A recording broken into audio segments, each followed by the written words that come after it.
Bonsoir et bienvenue sur NTD Actualité. Je suis Gabriel et je pars au board. Hier, le président Emmanuel Macron a commencé sa tournée dans le Pacifique par la Nouvelle-Calédonie. Y faisant le bilan des 100 derniers jours, face aux récentes émeutes, le président a souligné l'urgence d'un retour à l'autorité et a mis en avant les avancées de son administration. Les engagements ont été tenus. Hier, Emmanuel Macron a entamé sa tournée dans le Pacifique en commençant par la Nouvelle-Calédonie. Sur place, il a dressé le bilan des 100 jours d'apaisement annoncés après la crise des retraites. Critiqué pour n'avoir pas su élargir la majorité gouvernementale lors du récent remaniement ministériel, Macron a jugé que les motions de censure inabouties montraient qu'il n'y avait pas de majorité de rechange à l'Assemblée nationale. D'autre part, en réaction aux émeutes qui ont éclaté à travers le pays fin juin, le président a salué l'action ayant permis d'y mettre fin en seulement 4 jours et a déclaré que le pays avait besoin d'un retour de l'autorité à tous les niveaux. Cette violence qu'on a vue, qui a conduit à brûler des écoles, des mairies, des gymnases, des bibliothèques, puis qui est devenue une violence de pillage, elle est le fait au fond de certains de nos compatriotes qui sont extrêmement jeunes, qui étaient parfois manipulés par d'autres, parce qu'on a ensuite eu des choses plus organisées. La leçon que j'en tire, c'est l'ordre. La deuxième, c'est que notre pays a besoin d'un retour de l'autorité à chaque niveau, et d'abord dans la famille. Et donc, c'est tout le chantier que je veux pouvoir ouvrir à la fin de l'été, celui de l'autorité parentale. C'est que beaucoup de ces jeunes, ce n'est pas l'éducation nationale, c'est encore moins la police qui peut régler le problème. Il faut le traiter à la cause. Le président a également souligné les progrès réalisés lors de ces 100 jours, notamment dans les domaines de l'emploi, la réindustrialisation, l'attractivité, le développement des énergies vertes et le lancement du pacte enseignant, visant à améliorer le fonctionnement de l'école. L'administration Macron a également passé une loi importante pour accélérer le redéveloppement du nucléaire et a jeté les bases de la planification écologique. Les lois de programmation militaire et pour la justice ont également été adoptées. Par ailleurs, le président a confirmé la fin progressive du bouclier tarifaire sur l'électricité, se traduisant par une hausse de 10% de la facture d'électricité à partir de début août. Il promet que le gouvernement continuera à accompagner ceux qui en ont besoin. Donc on va continuer à accompagner dans les prochains mois. Nous passons maintenant aux nouvelles internationales. Après que 2 drones ont endommagé des bâtiments à Moscou hier matin, la Russie a promis de prendre des mesures de rétorsion contre l'Ukraine. Personne n'a été blessé dans l'attaque, mais un drone a frappé à proximité du siège du ministère de la Défense, qui a par la suite qualifié l'attaque d'acte de terreur. Cette attaque succède à des frappes russes contre la ville portuaire ukrainienne d'Odessa. Lundi, la Russie a accusé l'Ukraine d'avoir mené une attaque de drones terroristes contre Moscou. Le maire de Moscou, Sergueï Sobyanin, a affirmé que l'attaque avait touché 2 bâtiments, mais a déclaré qu'il n'y avait pas de dégâts sérieux ni de victimes. La chaîne de télévision russe Rossiya 24 a déclaré que des spécialistes avaient réussi à brouiller les drones, qui se sont écrasés sans atteindre leur cible. On ne sait pas si les drones ont touché les bâtiments lorsqu'ils ont été abattus ou s'ils les ont délibérément visés. Un grand immeuble de bureaux a été endommagé sur l'avenue Likhachev dans le sud de la ville. Les agences de presse russes citant les services d'urgence ont également indiqué que des fragments de drones avaient été retrouvés près d'un immeuble de l'avenue Komsomolsky. Des images de Reuters ont montré un bâtiment endommagé dans la rue. Cette habitante a déclaré avoir été réveillée par une explosion lorsque son immeuble a commencé à trembler. Cet homme a également déclaré avoir entendu une détonation, mais n'a rien vu voler, bien que ses fenêtres étaient ouvertes. Cette attaque présumée intervient après près d'une semaine de bombardements continus du port d'Odessa par la Russie. Dimanche, des missiles ont tué une personne, blessé des dizaines d'autres, et gravement endommagé une cathédrale orthodoxe historique. Une vidéo obtenue par Reuters montre la cathédrale en flammes après l'attaque. Dans son discours nocturne, le président ukrainien Volodymyr Zelensky a déclaré que près de 50 bâtiments avaient été endommagés, dont 25 monuments architecturaux. La liquidation des conséquences de l'attaque des terroristes russes sur notre ville d'Odessa s'est poursuivie toute la journée d'aujourd'hui. 19 missiles de différents types ont été lancés dans le but de les rendre plus difficiles à abattre et de causer davantage de destruction. Kiev n'a pas fait de commentaires immédiats sur l'attaque de drones. L'Ukraine ne revendique presque jamais publiquement la responsabilité des attaques menées à l'intérieur de la Russie ou sur le territoire ukrainien contrôlé par les Russes. Mais ces derniers mois, elle a affirmé que la destruction de l'infrastructure militaire russe contribuait à la contre-offensive de Kiev. Hier, nos voisins espagnols se sont réveillés dans une impasse politique après que la droite n'a pas réussi à remporter la victoire décisive qu'elle avait annoncée. Les élections générales d'avant-hier n'ayant pas donné de vainqueur clair, les négociations de coalition risquent de rester stériles. Les dirigeants des deux principaux partis politiques espagnols aux antipodes l'un de l'autre ont tous deux revendiqué la victoire dimanche à l'issue d'élections législatives qui se sont terminées en queue de poisson. Mais malgré les réjouissances dans les rues, l'Espagne se dirigeait en fait vers un parlement sans majorité. Aucun parti ni aucune coalition politique n'a obtenu suffisamment de sièges pour obtenir la majorité. Avec 99% des votes dépouillés juste avant minuit, le Parti populaire conservateur disposait de 136 sièges, tandis que les socialistes derrière le Premier ministre au pouvoir, Pedro Sánchez, en avaient 122. Les partis qui les auraient soutenus étaient eux aussi presque à égalité, l'extrême droite Vox et l'extrême gauche Sumar, obtenant tous deux un peu plus de 30 sièges. Les sondages précédents avaient prédit une majorité suffisante pour le bloc de droite, mais les résultats des élections ont plutôt ouvert la voie à des pourparlers interminables et potentiellement infructueux pour former un gouvernement. Santiago Abascal, leader de Vox, a parlé d'un jour d'inquiétude, affirmant que son parti n'avait pas atteint son objectif d'évincer Sánchez de son poste de Premier ministre. Avec le plus grand nombre de voix, le leader du Parti populaire, Alberto Núñez Feijóo, sera le premier à tenter de persuader les petits partis de soutenir une coalition avec Vox.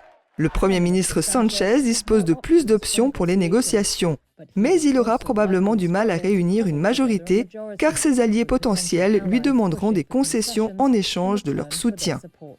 Nous tournons maintenant notre regard vers le ciel pour une première en son genre.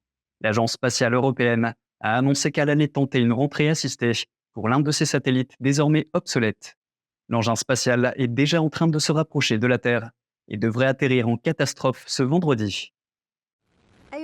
Aeolus était le premier satellite de surveillance des ventes de l'Agence spatiale européenne. Lancé en août 2018, il a également été le premier à transporter un capteur LIDAR dans l'espace. Aujourd'hui, il n'a presque plus de carburant. Bientôt, le satellite tombera par gravité terrestre. Nous voulons démontrer que cela fonctionne, ou au moins que l'on peut essayer de faire quelque chose pour réduire le risque que cela nuise à quelqu'un, bien qu'il soit déjà très faible.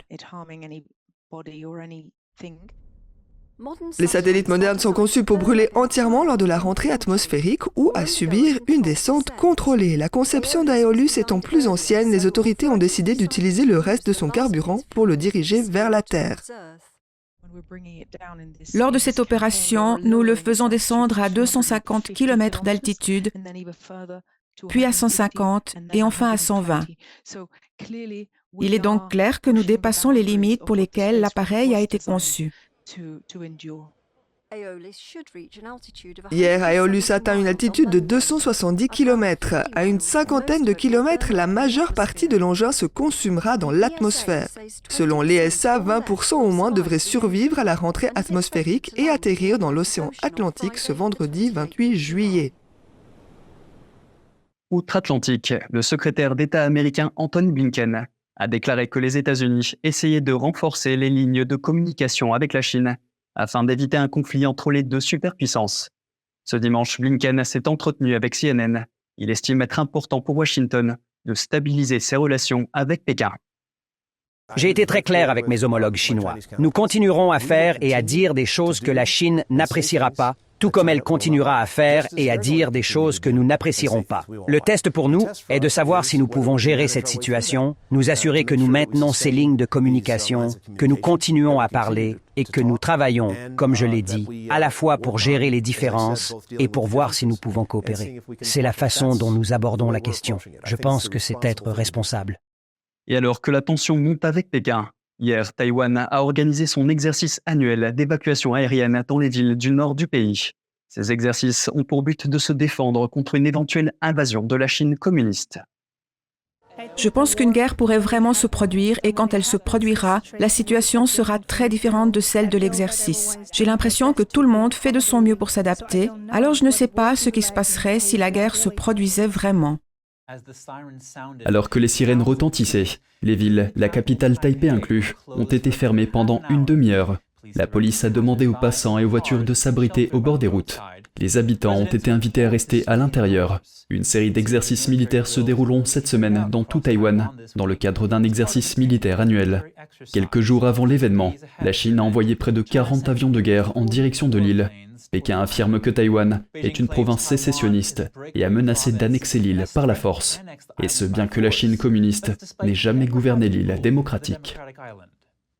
Passons maintenant à des nouvelles plus légères. Twitter laisse derrière lui son célèbre petit oiseau bleu. Dimanche, le propriétaire de Twitter, Elon Musk, a révélé qu'il serait remplacé par un X. Ce X a été projeté sur le siège de Twitter. Voici ce qu'en dit un analyste des médias sociaux. Je pense qu'en changeant le logo de Twitter pour quelque chose de différent, et qu'avec le logo X, c'est complètement différent. Vous savez, il n'y a pas d'animal mignon. Les couleurs sont différentes. L'attrait sera totalement différent. Et je pense qu'ils jettent le bébé avec l'eau du bain et qu'en fin de compte, ils perdent beaucoup de crédibilité que Twitter a construite au cours des 10, 15 dernières années et au cours des derniers mois. En réalité, ce qu'ils auraient dû faire, je pense, c'est rembobiner plutôt que reconstruire. Et c'est un peu ce que nous voyons maintenant avec la nouvelle marque. Benvie estime que le lancement de la nouvelle marque est trop obscur et pourrait limiter l'attrait de Twitter pour le grand public. Selon lui, Twitter a tenu bon malgré les défis posés par les réseaux sociaux concurrents, mais devrait s'efforcer de développer ses points forts plutôt que de se préoccuper de sa nouvelle image. D'après lui, les nombreux problèmes auxquels l'application de médias sociaux a été confrontée au cours des derniers mois resteront inchangés, quel que soit le logo. Le propriétaire de Twitter et son PDG ont tous deux évoqué le rythme rapide de lancement de nouvelles fonctionnalités, tels que les changements apportés à l'audio, au paiement et à la connectivité.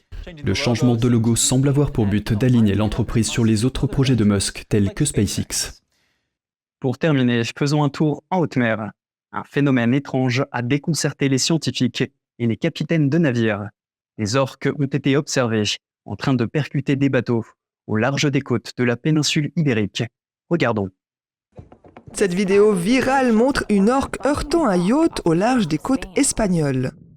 Ce comportement laisse les scientifiques perplexes et une récente série d'incidents comme celui-ci laisse libre cours aux plaisanteries d'internautes qui y voient un soulèvement des orques contre les riches propriétaires des yachts. Que se passe-t-il donc réellement? Que préparent les orques? Si de nombreuses théories circulent, les chercheurs s'accordent à dire que la raison la moins probable de ce comportement étrange est l'agression. Vous savez, ce sont des animaux incroyablement sociaux, curieux et joueurs. Et je pense que c'est de ça qu'il s'agit.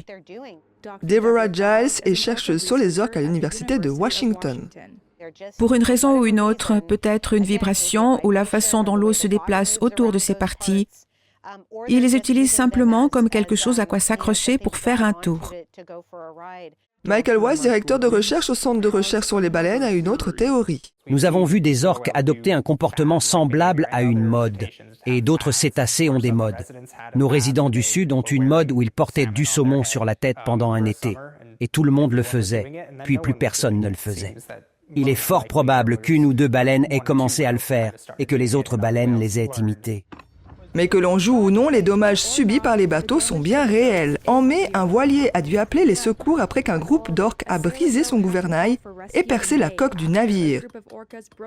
Weiss met en garde, les mèmes sont peut-être amusants, mais ils ne devraient pas modifier le comportement humain à l'égard des animaux. Je pense que les deux façons les plus tragiques dont cette saga pourrait se terminer sont soit un accident horrible, que l'une de ces interactions se termine par une personne gravement blessée ou tuée, soit que les orques ne blessent personne, mais que les gens soient tellement énervés, nerveux et effrayés que l'un d'eux prenne son fusil et essaie de tirer sur une orque. Les chercheurs ne sont pas sûrs de la durée de ce comportement unique.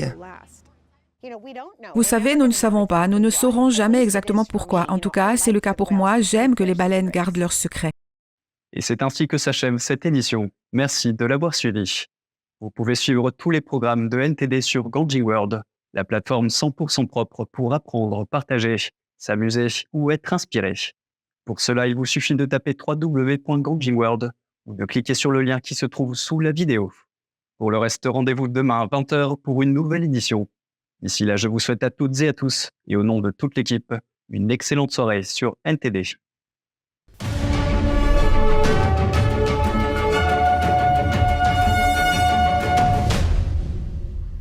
je suis rentrée dans la lumière, c'est le plus beau moment de ma vie. Je n'ai jamais connu une qualité d'amour aussi belle, aussi forte. Et ce qui était intéressant, c'est que en rentrant dans la lumière, je devenais moi-même lumière. Je devenais l'amour, je devenais lumière. Je ne faisais qu'un avec tout. J'étais moi et j'étais tout en même temps. Je rentrais dans mon pays, je rentrais dans ma patrie. Hein, et on me disait qu'on revenait sur la terre tant qu'on n'avait pas acquis assez d'amour et de sagesse, que tout était une question d'évolution. Bonjour Nicole Dron. Bonjour Ing. Et merci beaucoup d'accepter notre invitation et bienvenue dans l'émission Esprit français. C'est un vrai plaisir. Et merci beaucoup. Et en fait, aujourd'hui, parce que vous avez vécu une expérience incroyable de mort imminente, donc on va parler de ça aujourd'hui. Vous avez rencontré un être de lumière. Oui. Vous avez vu votre vie passée, votre vie présente et aussi future, et aussi le futur de l'humanité. Oui, c'est exact, oui. Donc en fait, aujourd'hui, on va parler de tout ça, et aussi, après cette expérience, votre vie de spiritualité. Et tout d'abord, est-ce que vous pouvez nous raconter qu'est-ce que cette expérience incroyable pour vous? J'ai vécu déjà cette expérience en 1968, vous voyez, ça fait très longtemps déjà, mais elle est inscrite au fer rouge dans mon cœur, je ne pourrai jamais l'oublier. Donc j'avais 26 ans à l'époque, j'avais un petit garçon de 22 mois et j'ai mis au monde ma petite fille. Et 3 semaines après la naissance, donc j'ai fait une très très grosse hémorragie. J'ai été emmenée en urgence à l'hôpital et donc on a dû me faire une hystérectomie d'urgence, c'est-à-dire l'ablation de l'utérus parce qu'il était resté du placenta. Et c'est au cours de cette intervention que j'ai vécu cette expérience-là. Alors donc, pour brièvement, je me suis retrouvée au plafond. Alors tout ce qui était conscient en moi, on dira mon essence profonde, se trouvait au plafond. Je voyais de tous les côtés à la fois. J'avais une vision panoramique de 360 degrés. Et puis j'entendais le chirurgien qui disait vite, un flacon de sang. À peine arrivé, vite un flacon de sang. J'ai su après que j'avais dévalisé la banque du sang de l'hôpital. Et moi, j'étais très, très étonnée de me voir au-delà de mon corps. Pour la première fois de ma vie, je prenais conscience d'être un habitant de mon corps. Voilà. Et je n'en revenais pas, de vivre à l'extérieur. Et je me suis regardée. J'étais cadavérique. J'avais des tuyaux dans le nez, pas du tout à mon avantage, et je me suis dit, mais qu'est-ce que tu es moche, ma fille. Mais ça n'avait déjà plus d'importance parce que ce corps-là, ce n'était pas vraiment moi. Voilà, ce n'était pas vraiment moi. J'ai entendu le chirurgien qui a dit, elle me pète entre les mains. Ce qui m'a été confirmé un mois après par une infirmière qui avait assisté à mon opération. Elle m'a dit, qu'est-ce que vous avez fait peur au chirurgien? J'ai dit, ah bon? Alors je lui ai demandé qu'est-ce qui m'était véritablement arrivé, parce qu'on ne le disait pas trop. On m'appelait la petite ressuscitée à l'hôpital, mais c'était tout. Et là, donc, en insistant, elle m'a dit que mon cœur s'était arrêté de battre pendant 45 secondes environ, avec électrocardiogramme plat, et que le chirurgien aurait dit, elle me pète entre les mains ou elle me claque dans les mains. Enfin bref, c'est la même chose, quoi. Et donc, j'ai pensé, alors que j'étais sur la table d'opération, que j'étais sortie de mon corps, j'ai pensé à mon mari, à mon beau-père. Mon mari, bon, quand on m'a emmenée de la chambre d'hôpital à la salle d'opération, mon mari m'avait dit, t'en fais pas, tout va bien se passer, on t'attend dans la salle d'attente. Je pense à eux et instantanément, je me trouve dans la salle d'attente de l'hôpital. Je ne savais même pas où elle se trouvait parce que je n'avais jamais eu l'occasion d'y aller. Je ne connaissais même pas le chemin pour y aller, mais je pense à eux et je me trouve dans la salle d'attente. Mon mari faisait les 100 pas, mon beau-père aussi. Moi, je les voyais et je me rendais compte qu'eux ne me voyaient pas. Alors je faisais des coucous. Hein, j'allais à droite, à gauche, je faisais des gestes pour qu'ils se rendent compte de ma présence, mais en vain, pas du tout. Alors, c'est bizarre parce que tout en étant moi, j'avais cette faculté d'être en eux. Je ne dis pas dans leur cœur, mais je savais ce qu'ils pensaient. Plus tard, j'ai dit à mon mari, tu ne te faisais pas trop de soucis hein, pendant que j'étais opérée. Il a reconnu que c'était vrai parce que j'étais rentrée pour un curetage, quelque chose de bénin par rapport à d'autres opérations. Et donc, il ne pensait pas qu'il m'arrivait tout ça. Et puis en même temps, je savais tout ce qu'il pensait, mais je savais tout ce qu'il était en tant que essence, en tant que cette véritable dimension. Et la même chose pour mon beau-père. Mon beau-père, je me suis rendu compte que lui, il avait une 60aine d'années à l'époque, donc il était plus âgé, plus conscient, disons. Il se faisait du souci pour moi. Alors j'ai mis ma main sur son épaule, ma main a traversé son corps. Je me suis dit, mais qu'est-ce qu'il t'arrive? Mais qu'est-ce qu'il t'arrive? Je ne comprenais pas. Et puis, donc, j'avais confié mes enfants à ma belle-mère la veille, quoi. Et mon garçon, puis ma petite fille à maman. Et j'avais dit à ma belle-mère, vous savez, si je ne suis pas rentrée demain, donnez-lui son déjeuner, non pas à midi, mais à 11h30. Parce qu'à 11h30, il mangeait de bon appétit. Il n'avait que 22 mois et à midi, sa tête tombait dans l'assiette. Il avait déjà sommeil. Et ma belle-mère m'avait dit, mais oui, ma fille, vous savez bien que je vais bien lui faire attention à lui. C'était une bonne belle maman. Et puis, on m'a emmenée donc dans la salle d'attente de l'hôpital vers 12h30. Je ne sais pas à quelle heure exactement on m'a opéré, peut-être un quart d'heure après. Je pense à mon petit garçon. Je me trouve instantanément chez mes beaux-parents. Mon petit garçon était en chaise haute. Ma belle-mère était en train de lui donner à manger. Il avait son sommeil. Et je me suis dit, pourtant, je lui ai dit, mais sans lui en vouloir, bien sûr. Je pense à ma petite fille qui devait être chez mes parents. Mes parents avaient déménagé 8 jours auparavant. C'était au mois de janvier. Il faisait très très froid. Ils n'arrivaient pas à réchauffer la maison. Ils ont trouvé que ce n'était pas prudent pour la petite qui avait été confiée à quelqu'un, à une autre personne de la famille. Et maman faisait, eh bien, tout ce qu'une maman peut faire. Hein. Elle faisait à manger à mon mari, elle faisait le repassage, etc. Et quand je suis arrivée, il faut savoir que le matin même, mon mari avait apporté à maman un drap qu'on m'avait mis entre les jambes quand je suis rentrée à l'hôpital. Donc le drap était maculé de sang. Maman l'avait mis plusieurs fois dans l'eau, mais restait toujours autant de sang. Et quand je suis arrivée, maman était en train de dire à papa, mon Dieu, dans quel état elle doit être Nicole. Et elle s'est vidée complètement. Et papa de dire, vite, j'avais encore un petit frère de 11 ans à l'époque, vite, on va emmener Alain à l'école, et comme ça, on sera là quand elle se réveillera. Et après, je ne sais pas comment ça s'est passé, je me suis trouvée dans un abîme de ténèbres, de silence. Tout était noir. J'aurais tout donné, pour entendre un son, ou pour voir quelque chose. Et j'ai pensé à ce qu'on m'avait enseigné lorsque j'étais jeune, que j'allais donc au catéchisme. Je suis de la religion catholique. On nous disait que on vivait jusqu'à la fin des temps, jusqu'à la résurrection finale. Oui, mais qu'est-ce que c'est la fin des temps? 1000 ans? 1 million d'années? 1 milliard d'années? Je n'en avais aucune idée. Et de me trouver dans ces ténèbres pendant si longtemps, il y a quelque chose en moi qui s'est insurgé, même si ça n'a duré qu'une fraction de seconde. Et au loin, j'ai vu une pointe de lumière, comme une étoile dans une nuit toute sombre. Et à partir de ce moment-là, je dis tout le temps que c'est tout l'espoir du monde qui revient. J'étais attirée, mais à toute vitesse vers cette lumière.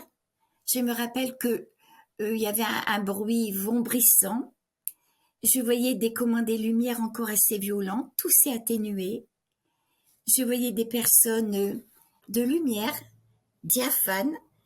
Je suis rentrée dans la lumière. C'est le plus beau moment de ma vie. Le plus beau moment de ma vie. Parce que cette lumière, c'est c'est de l'amour pur. On n'en a aucune idée sur la terre parce que notre amour, quelquefois, il est égoïste, il y a de la jalousie, il y a de la possessivité dedans. Tandis que là, je rentrais dans cette lumière, mais c'est comme un soleil, quoi. Je n'ai jamais connu une qualité d'amour aussi belle, aussi forte. Et ce qui était intéressant, c'est que en rentrant dans la lumière, je devenais moi-même lumière. Je devenais l'amour, je devenais lumière. Je ne faisais qu'un avec tout. J'étais moi et j'étais tout en même temps. Et pour moi, cette qualité, finalement, je rentrais dans mon pays, je rentrais dans ma patrie. Et cette qualité d'amour et de connaissance et de lumière, pour moi, c'est mon trésor. Et dans cette lumière, j'ai vu venir à moi des êtres que je ne connais pas sur la terre, mais que je reconnaissais. J'ai vu venir à moi mon petit frère. Mes parents avaient perdu un petit bébé de 7 mois, alors que j'avais 11 ans. Et donc, j'étais dans un très beau jardin. Si je regardais un brin d'herbe, je voyais la forme, la texture, la couleur. Je voyais aussi toutes les molécules de vie à l'intérieur. Il y avait d'autres fleurs, des fleurs plus pastel. Je me suis assise près d'un ruisseau. C'était de la lumière d'eau. Et je me disais, mais j'avais conscience de n'être pas plus importante qu'un brin d'herbe, qu'une note de musique. J'étais la vie, je faisais partie de la vie. Et donc, c'est dans ce jardin que mon petit frère m'attendait. Et donc, il avait 7 mois quand il est parti, c'était encore un petit bébé. Et là, je vois un jeune homme, adolescent, irradiant de lumière, et je sais de façon formelle que c'est lui. On m'a dit plusieurs fois comment vous pouvez être sûr que c'est lui, parce que il y a quelquefois des grandes différences entre un petit bébé et puis un adolescent. Quelquefois, on ne se ressemble plus, quoi. Et je ne sais pas. Je le sais, c'est tout. Je dis tout le temps que même si j'avais le monde entier contre moi, ça n'aurait aucune importance parce que je sais que c'était mon frère. Je pense que c'est une reconnaissance d'âme à âme. Je me suis trouvée dans ses bras. Il était solide et moi aussi. Tout à l'heure, quand j'ai dit que dans la salle d'attente de l'hôpital, j'avais mis ma main sur l'épaule de mon beau-père et ma main a traversé son corps, je ne comprenais pas. Et là, je me trouvais dans les bras de mon frère et il était aussi solide que nous en ce moment, quoi. Et c'est pour ça que déjà maintenant, je tiens à dire, c'est pour ça que une connaissance seulement académique d'une telle expérience, on ne peut pas, c'est pas possible. Pour comprendre cette expérience, il faut imaginer que nous ne sommes pas qu'un corps fait de molécules, nous ne sommes pas qu'un corps physique, mais un corps d'énergie, de conscience, etc. Voilà. Et je pense que j'étais sur sa même longueur d'onde, et que ce qui faisait sa réalité, c'était aussi la mienne. C'est en gros, en état de mort, vous pouvez tout faire. Vous Oui. pouvez traverser les murs. Oui. Et c'est-à-dire, en fait, en tant qu'homme, on s'est limité dans tous les sens. Oui. Mais après la mort, quand notre esprit quitte le corps, oui. et on a des sagesses, on a toutes les pouvoirs, on a tout en fait. C'est vrai. Il n'y a rien qui est verrouillé. Exactement, c'est ça. Et mon petit frère quand je l'ai vu que j'étais dans ses bras, je lui ai dit, mais quel bonheur, si papa et maman pouvaient te voir, tu te rends compte? Et là, il m'a dit qu'il nous avait toujours aimés, toujours guidés, toujours suivis, mais je comprenais que cet amour-là, c'était pas l'amour terrestre, c'était un amour à la dimension de l'univers, quoi. Il nous aimait pour nous. Et j'ai même rencontré le frère de mon mari, que je ne connaissais pas, puisqu'il était décédé avant que je fréquente mon mari. Et il était là, il m'attendait. D'accord. Donc pour vous, l'endroit que vous êtes allé, c'est un endroit, on peut dire, c'est le paradis? Je ne sais pas si là c'est encore le paradis, parce que là c'était un endroit où j'étais attendue, accueillie. Et puis après, je ne sais pas comment vous dire, parce que il n'y a plus de temps. Il n'y a plus de temps. J'ai eu l'impression que tout l'univers se mettait à ma portée sous la forme d'un être que notre cœur connaît. Voilà, je peux pas dire autrement. Il ne s'est pas présenté, mais j'avais l'impression de le connaître depuis tout le temps. Il m'a demandé comment as-tu aimé, qu'as-tu fait pour les autres. Est-ce que vous avez l'impression de retourner vraiment chez vous? Ah oui, D'origine. ma véritable maison, c'était au cœur de cette expérience. Quand on rentre dans l'amour, quand on rentre dans la lumière, on rentre dans sa patrie, ça c'est certain, on le sait. Ok. Et justement, quand vous dites tout à l'heure, dans le moment de mourir, en fait, vous n'avez pas du tout la peur vous n'avez pas effrayé comme ce qu'on pense au moment de mourir. Vous avez plutôt la légèreté parce que vous flottez. Vous pouvez traverser le mur, vous pouvez faire tout ce que vous voulez. Et je sais surtout que la mort n'existe pas. Je ne suis pas là pour convaincre qui que ce soit, mais personnellement, je le sais. Donc, je rencontre beaucoup de personnes et la grande crainte, la grande peur des personnes, c'est de ne plus exister après. Et moi, je sais que j'existerai tout le temps. Par contre, étant donné que je suis humaine quand même, j'ai peur avant de mourir si je vais souffrir, etc., etc.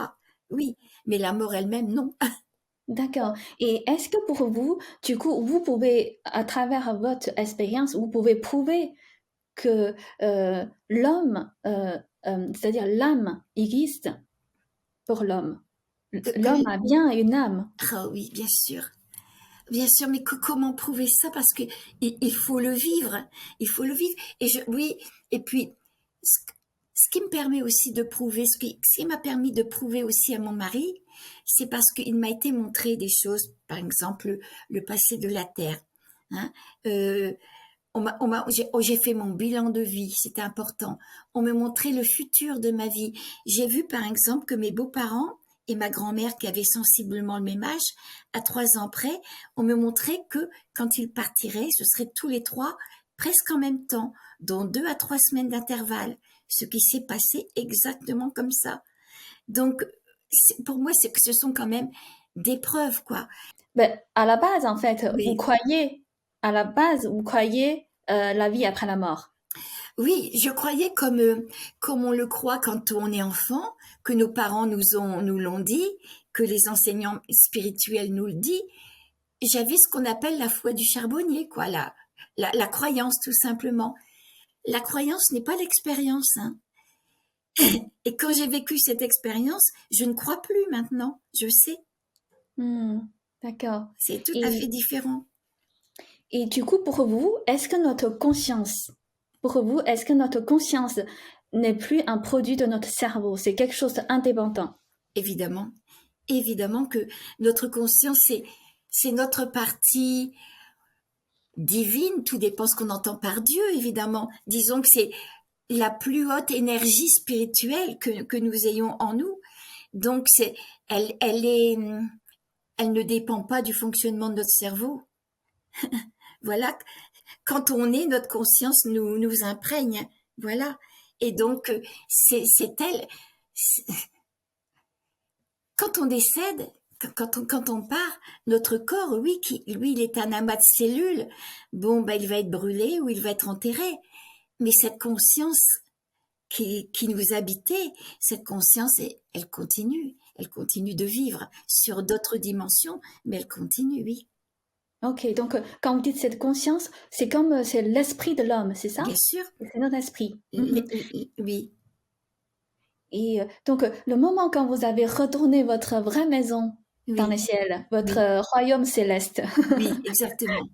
Vous pouvez nous décrire un peu, c'est-à-dire, vous dites, vous avez retrouvé vous-même, c'est ça, votre vrai bonheur, en fait. Vous-même, le vrai vous. Une plénitude absolue, oui. Oui, j'ai retrouvé, dans cette dimension d'amour, de lumière, etc., j'ai pris conscience que j'étais un segment, une partie de cette conscience, de cet amour, de cette sagesse. J'étais ça. Et cette partie-là, bien sûr, elle était en moi, elle était incarnée quand je viens sur la Terre ou ailleurs, mais elle existe tout le temps. Et je me souviens, je vais citer juste une partie, parce que justement, vous dites, le moment quand vous avez rentré dans cette lumière divine, vous dites, si chacun d'entre nous pouvait la vivre, Oui, il n'y aura plus de misère, ni de violence, ni de guerre sur cette planète. Le sens de l'existence serait perçu et la beauté serait son accomplissement. c'est vrai, c'est absolument vrai. Nous sommes une partie de cette lumière divine, nous sommes ça, mais on ne le sait pas. On est trop identifié à notre ego. Et qu'est-ce que c'est que l'ego? J'ai beaucoup aimé une pensée d'un maître spirituel. Il disait que l'ego, c'était les pensées et la volonté et l'intelligence faussées par les émotions, les désirs, les passions, le besoin de dominer, etc., etc., etc. Et nous, on est identifiés à ça et on croit qu'on est ça. Mais dans une telle expérience qui est avant tout une expérience spirituelle, on n'est pas obligé de mourir pour vivre cette expérience. Mais dans une telle expérience, bien, on se rend compte que tout ça, ce sont des fausses idées. On n'est pas ça. Je me suis rendu compte à un certain moment de mon expérience, j'ai vu venir à moi, non pas cet être tout à l'heure qui m'a demandé comment as-tu aimé et qu'as-tu fait pour les autres, mais quelqu'un d'autre encore, qui dégageait une énergie aussi bien masculine que féminine d'ailleurs. Quand je l'ai vu, je lui ai tendu les bras, je lui ai dit « je veux me marier avec toi ». Mais je comprenais en même temps que cet être-là, c'était moi, la réalisation totale de moi, la perfection de moi. Sur un autre plan, on est des êtres magnifiques, merveilleux. Et on a tout ce qu'il faut en nous pour traverser toutes les épreuves de la vie. Et voilà, et je n'avais qu'une envie, c'était de me fondre dans cet être-là que je suis déjà. Et en même temps, quelle leçon d'humilité, parce que je me rendais compte de tout chemin que j'avais encore à parcourir sur la terre pour réaliser le meilleur de moi-même. Et je sais que chaque être humain sur la terre, nous sommes comme un petit bouton de fleur, comme un petit bouton de rose, pas encore épanoui, pas encore réalisé, et qui nous est demandé de devenir cette rose, cette perfection de nous. C'est-à-dire, vous avez rencontré vous-même le plus haut niveau, voilà, dans l'état dans l'état de divin ou dans l'état de, comment on dit, sans l'égoïsme, avec l'amour, plein d'amour. Oui. Vous avez, comment dire, cette vous, parce qu'avant peut-être c'est là-haut que vous vivez, et après vous êtes devenu un homme, oui, enfin, un être humain. Un être vous humain, êtes descendu, vous avez descendu sur cette terre. Oui. Donc cette expérience, c'est-à-dire cette rencontre avec vous-même, avec d'autres êtres divins, vous avez fait comment dire, vous avez fait comprendre beaucoup de choses, c'est ça, hein? Oui, bien sûr. Vous avez fait comprendre le sens de la vie et pourquoi nous sommes sur Terre. Oui. Je comprenais que nous sommes... Oui, parce que quand on vit cette expérience-là, c'est si beau de l'autre côté. C'est une plénitude tellement incroyable qu'on se demande après, quand on revient sur la Terre, mais pourquoi on ne reste pas dans cet état? Pourquoi il faut revenir sur la Terre et avoir des expériences, des épreuves, des maladies? Enfin, voilà, pourquoi ça? Évidemment, je n'ai pas la réponse, mais je crois quand même avoir une petite partie. Je pense que c'est comme un enfant. S'il vit dans une famille aimante, avec un papa et une maman qui l'aiment, et puis que tout le monde autour de lui contribue à son bonheur, cet enfant-là, il sera heureux, mais il ne le saura pas. Ça sera normal pour lui. Ça sera normal. Et je crois que de venir sur la terre, premièrement, on a peut-être envie d'expérimenter des choses, nous aussi en tant qu'âme. Et venir sur la terre aussi, c'est peut-être prendre conscience, d'avoir l'occasion de prendre conscience de qui on est et de le réaliser. Parce que les épreuves, la terre, évidemment, la terre, c'est une vibration lourde. C'est comme si on se mariait avec une densité des vibrations et qu'il faudrait spiritualiser la matière quelque part.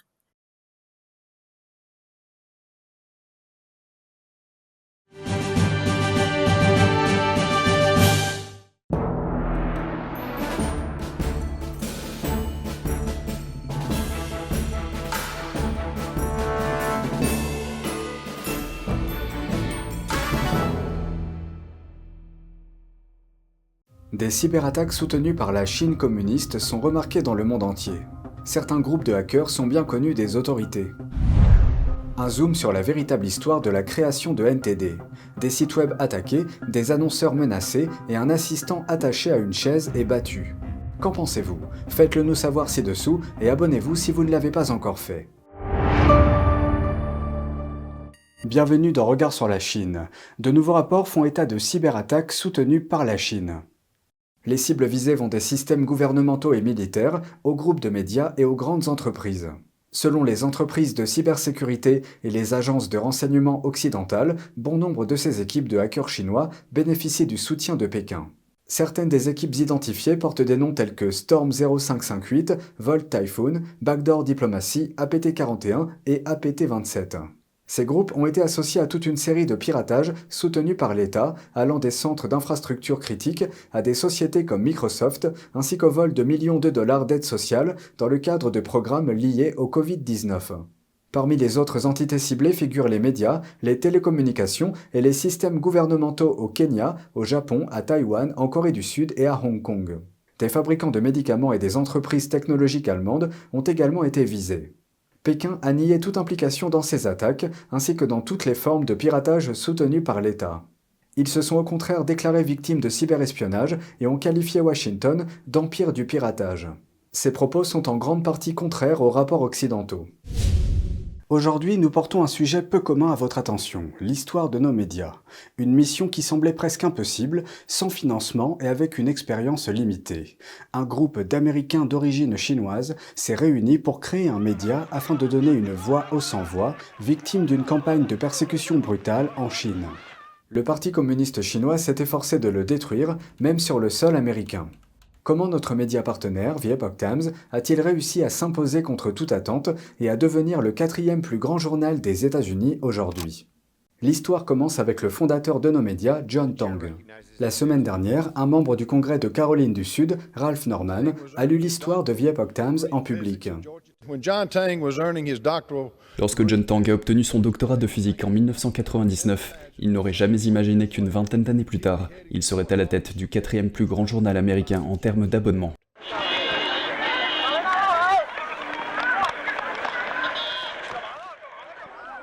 Sa vie a pris un tournant après que Pékin a lancé une persécution contre l'une des plus grandes communautés spirituelles du pays, le Falun Gong. C'est une méditation spirituelle basée sur les principes de vérité, compassion et tolérance.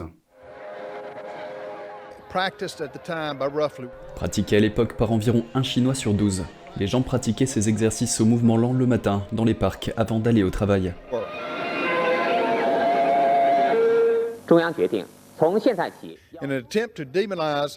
Afin de diaboliser le Falun Gong et de justifier les persécutions, les médias ont diffusé sans relâche une propagande haineuse à l'encontre de ce groupe de méditation pacifique. John, qui avait immigré aux États-Unis, a assisté de loin, horrifié, à la persécution de ses amis en raison de leurs croyances. Il a décidé d'agir. Malgré son manque d'expérience et d'investissement, il a lancé Dajiyuan, l'édition chinoise de The Epoch Times, dans le sous-sol de sa maison, située dans la banlieue d'Atlanta, en Géorgie. Tang souhaitait fournir des informations non censurées, non seulement au peuple de Chine, mais dans le monde entier.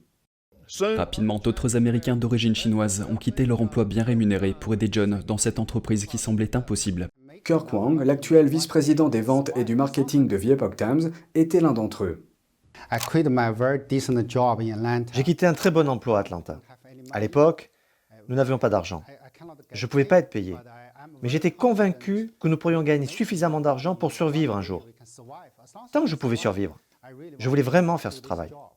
Mais dans les premiers temps, rien n'était facile. Le travail de Kirk l'amenait à voyager dans d'autres villes. Pour réduire les frais de déplacement, il n'est pas souvent rentré chez lui pendant 9 ans. Beaucoup de gens dans notre communauté pensaient que ma femme était une mère célibataire. Chaque fois que je me rendais à l'aéroport d'Atlanta, ma femme et ma fille utilisaient la camionnette et se rendaient à la station. Mais ma fille pleurait secrètement sur le siège arrière. Elle pleurait à chaque fois. Jusqu'à ce qu'une fois, je parle à ma fille et lui dise « Tu ne devrais pas pleurer, parce que j'aide les gens en diffusant la vérité. Depuis, elle a été plus calme. Mais chaque fois que j'y pensais, je pleurais. De l'autre côté de l'océan, Pékin a poursuivi les journalistes de The Epoch Times pour leur diffusion des violations des droits de l'homme commises par le régime. En l'espace de quelques mois, la police chinoise a fait une descente dans les rédactions clandestines, arrêtant tous les journalistes et tous les rédacteurs en chef. Ils ont été emprisonnés, en particulier Zhang Youhui et Xi Jinping, qui ont été condamnés à des peines de 10 ans, au cours desquelles ils ont été fréquemment torturés.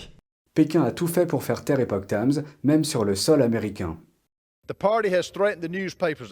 parti a menacé les annonceurs du journal. Il a lancé des cyberattaques incessantes sur ce site web et ses systèmes informatiques, et a menacé les proches des membres du personnel en Chine. La pression a également dépassé le domaine numérique. En 2006, le domicile de Peter Lee, alors ingénieur en chef, a été forcé par des assaillants qui l'ont attaché à une chaise et l'ont battu avant de voler 2 ordinateurs. Ils ont vu qu'il détenait des informations secrètes et l'ont presque battu à mort. Donc, le coup est réel. Mais Wang dit que la violence ne les a pas dissuadés.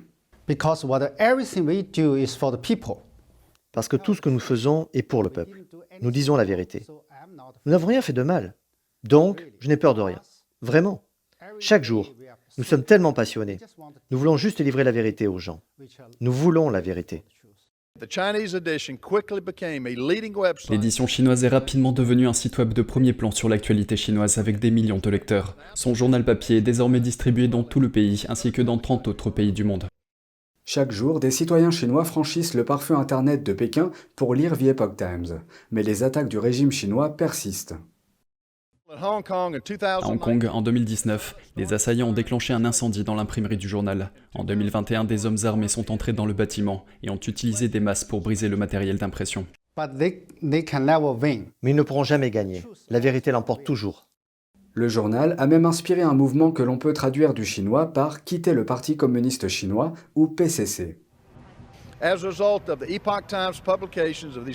Suite à la publication par The Epoch Times de la série spéciale des 9 commentaires sur le Parti communiste, qui fournit l'analyse la plus complète à ce jour sur la véritable nature du PCC, plus de 410 millions de Chinois ont souhaité rompre leur adhésion à ce parti et aux organisations qui lui sont affiliées. On réalise aussi que le PCC avait déployé d'énormes efforts pour infiltrer les États-Unis d'Amérique, en particulier les organisations médiatiques, et que de nombreux médias américains ont diffusé la propagande du régime communiste. The Epoch Times a lancé son édition en langue anglaise en 2003. 20 ans plus tard, les reportages indépendants de The Epoch Times ont attiré un grand nombre de lecteurs aux États-Unis, se classant aujourd'hui au rang de 4e journal du pays en termes de nombre d'abonnés. Des dizaines de millions de personnes lisent le site web de The Epoch Times chaque mois. Tout comme son équivalent chinois, The Epoch Times se félicite d'être indépendant et de servir les intérêts de ses lecteurs. Aujourd'hui, The Epoch Times est publié en 22 langues dans 36 pays. Il est question d'un seul mot, liberté. C'est tout pour aujourd'hui. Merci d'avoir suivi Regard sur la Chine. Avant de vous quitter, je vous annonce qu'il n'y aura pas de diffusion de Regard sur la Chine pendant quelques jours. Prenez soin de vous et à bientôt.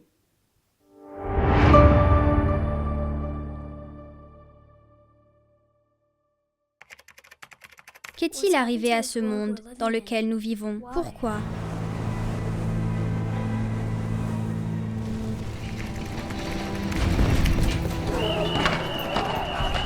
Au cours des 4 années qu'il a passées sur cette terre, il n'a connu que la guerre.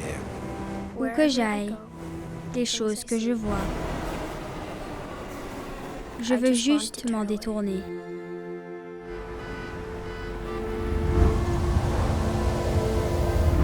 Les rêves que j'ai, les histoires que je pourrais raconter, seront-ils encore possibles? Cette année, plus que jamais, j'ai besoin d'un monde tout neuf, un monde propre.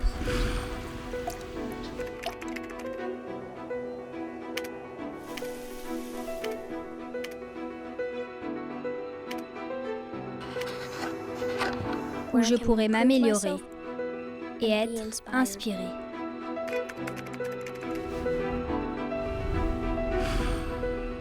Ma scène peut être partout et n'importe où. mais elle commence ici.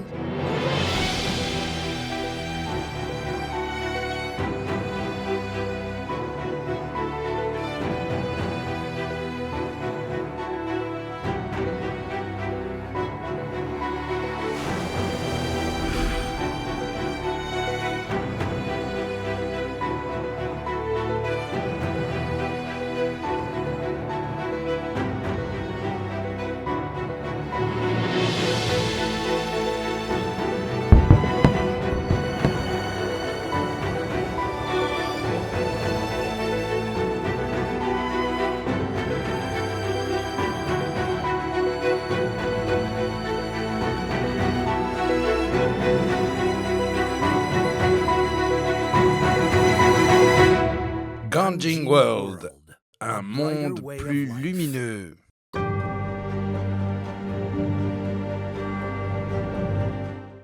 J'ai vécu en 1996 une expérience peu commune parce que, en faisant un entraînement à cheval, j'étais en train de débourrer une jeune penette.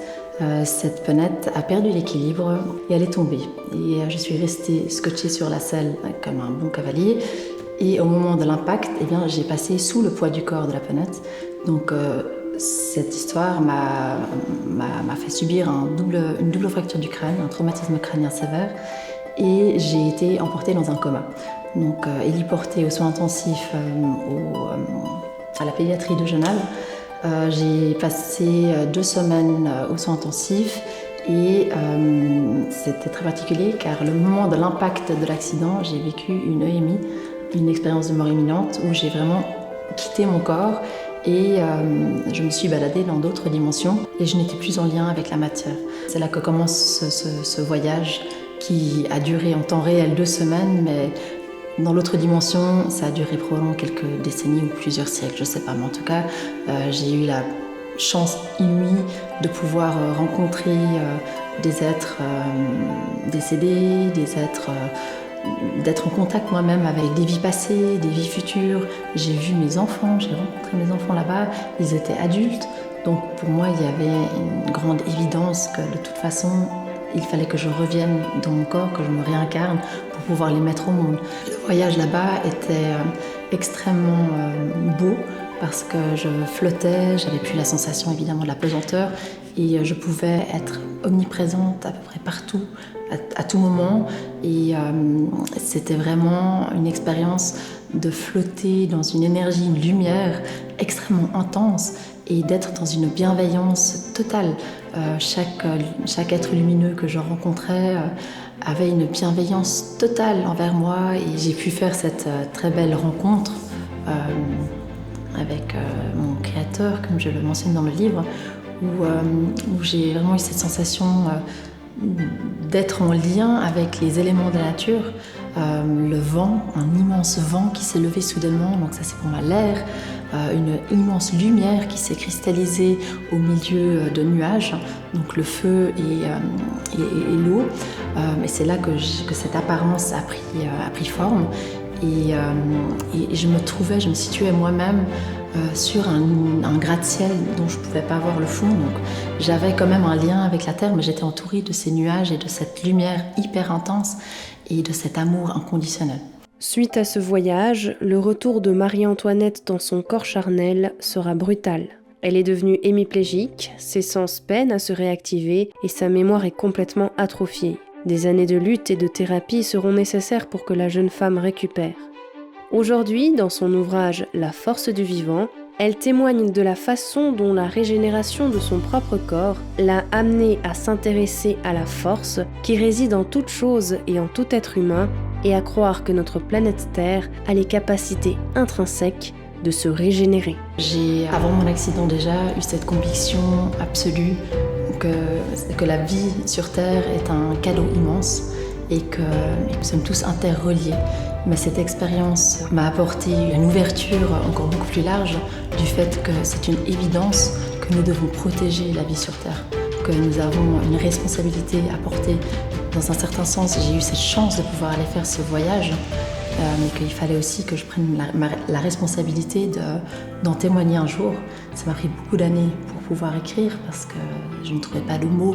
Au début, c'était tellement irrationnel et au fur et à mesure du temps, j'ai compris qu'il y a un message très clair à faire passer.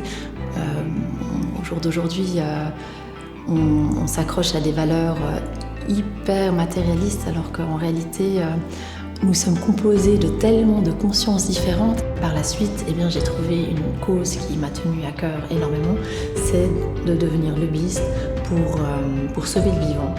En m'engageant dans cette cause pour préserver les abeilles, c'était l'idée de supprimer l'utilisation des pesticides systémiques qui sont responsables de la disparition de la biodiversité sur Terre. Et c'est surtout la nature à laquelle je me reconnectais, toujours au fur et à mesure de l'évolution de toutes ces années, qui me donnait la force, toujours, pour tenir le coup. C'est grâce à elle que nous sommes là.